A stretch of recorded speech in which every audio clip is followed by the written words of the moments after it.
دا د اختری یا قربانی د وکالت په اړه یو ډیره مهمه مسله ده. ما او تاسو یو څوک چې پناه وکي په خارج کې وسیږي، یا دی زوی دی یا دی وراره دی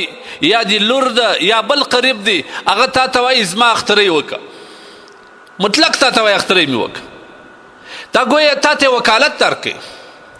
د دغه اختری د صحت لپاره به تر ولاړېږي، د دې نه به پوښتنه کوي چې بچی یا وراره یا دوست څرنګه هم اختری درته وکړم، هغه اختری به په مطالعه او هغونې اندازه پیسې به مطالعه. مجهول وکالت به نه کوي چې هغه مازې تا ته وایي اختری وکړه او ته راولاړ سې هسې یو اختری ورته وکړي، نه دا معلومي چې د څومرې اندازه اختری درته وکړم، غویی درته حلال کړم، پسه درته حلال کړم، څنګه وکړم. ځکه دا مسله ده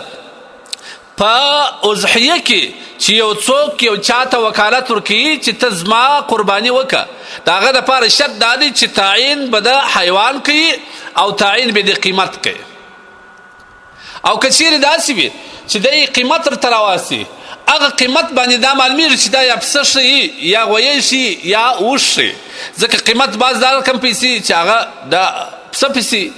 بعض بیا دومره زیات وي چې په هغه باندې غویی کېږي. که د هغه پیسو د لارې هم تا ته متعین سو، معلوم سو چې دا حیوان شي هم استحسانا سی دی، لیکن بهتره طریقه دا ده کوم څوک چې د خارج څخه پلار ته پیسې راسي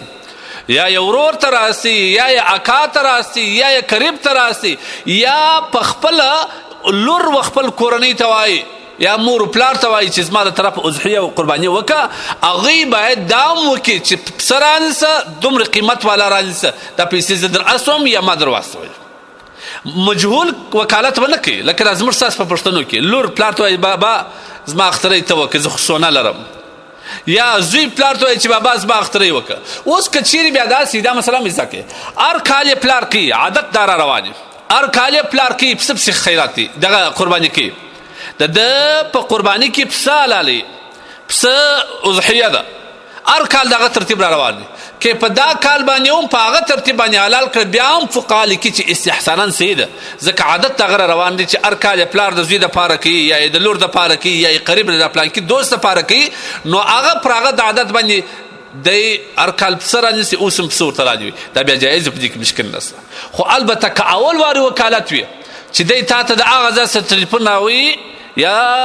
زنګ درته راوي چې زما قرباني وکړه، نو بیا به ته د هغه نه معلومات کوې چې څنګه قرباني وکړم، پسه حلال کړم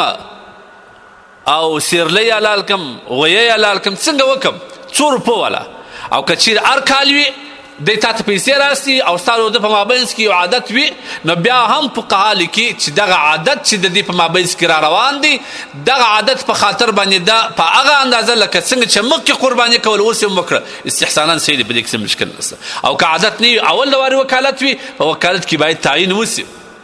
چې څومره پیسو والا یا څه رقم اضحیه او قرباني وکړي. موږ خو کوو، موږ خدا سره کوو، خو البته دا نه رامعلومیږي چې موږ باید په کم ډول وکړو، وکالت په څه رقم ترتیب وکړو.